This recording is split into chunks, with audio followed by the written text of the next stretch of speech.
As educators, we have an infinite rainbow of tasks trying to compete for what we put first.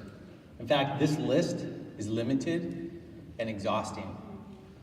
Sometimes it can feel that we're on a hamster wheel, doing the same thing day after day, week after week, year after year, possibly even decade after decade. Sometimes we can be so busy on the hamster wheel of school that we can become desensitized to the system we're both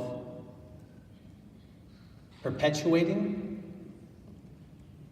and I lost my train of thought.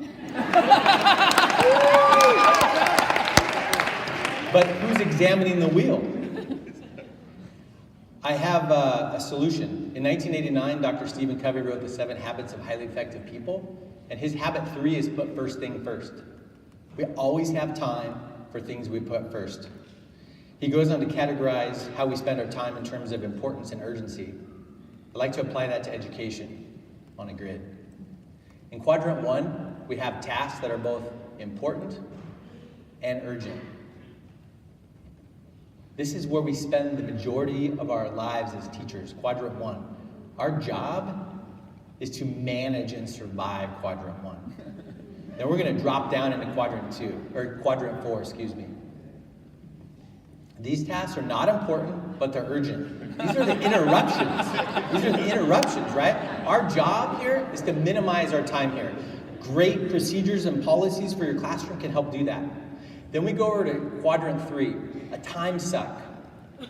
We need to avoid time here. Untangling paper clips the day before a school year starts is probably a waste of our time. Then we're going to go up to Quadrant 2, our beloved Quadrant 2. I argue we spend far too little time here, and this is the basis for our system. This is where the treasure lies. Q2 is where we can strengthen the humanity of our classrooms and our schools. This is where the major shifts in our education can begin. I argue that we need to get here more often than we do. Our students benefit, our teachers benefit, our communities benefit. Who, if not us, are examining the issues of Q2? If not now, when? Who, me? I'm a teacher.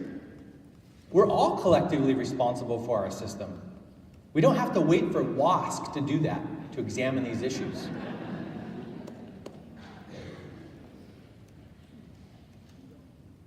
I'm asking us to insert pauses into the continuity of our years. Notice how it looks like a Roman numeral 2 in the middle? We have to insert these pauses to reflect upon these issues that are dire and more urgent than we think.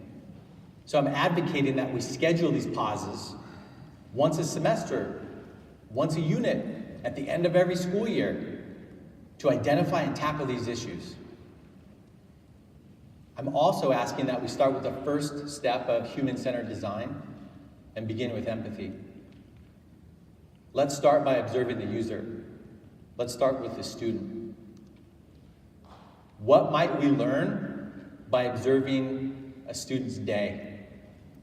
Let's trust that her experience is valuable to our understanding of the system. Hopefully you don't think that's a scuba diver.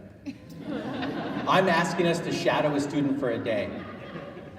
Take a day, the entire day, and shadow a student. That's the first step. We don't want to go to solutionizing. We need to start with the first step of empathy. This website, shadowstudent.org, outlines a beautiful process to make that a meaningful experience. We need to show more love to Q2. We are the people that need to do that. Most of these issues, most of these tasks are far more important than we could ever think. So my call to action can be summed up this way. Schedule the pauses, identify the human issues, and start with empathy. As leaders of our classrooms, of our schools, and our districts, who, if not us, is looking out for the issues in Q2? I'm asking that we schedule those moments and put first things first. Thank you.